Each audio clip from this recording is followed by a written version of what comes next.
তোমরা ঈমান আনায়ন করো আল্লাহ এবং তার রাসূলের উপর এবং মহানবী সাল্লাল্লাহু তাআলা আলাইহি ওয়াসাল্লামের সম্মান প্রদর্শন করো। এ নামধারী আহলে হাদিস এরা কোরআন বিরোধী কথা বলছে।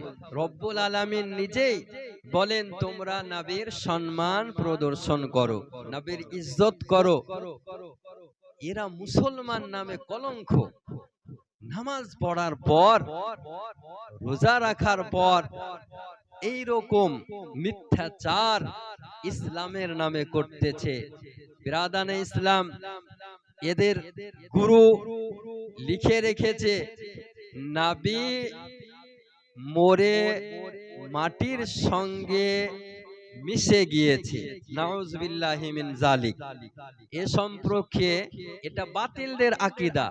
এ নামধারী আহলে হাদিস ওয়াহাবি জোর জবরদস্তি হুজ্জতি করে যারা বুকের ওপর হাত বাঁধে তাদের আকীদা, বাতিলদের আকীদা, ভ্রান্ত মতবাদ পোষণকারীদের আকীদা নবী মরে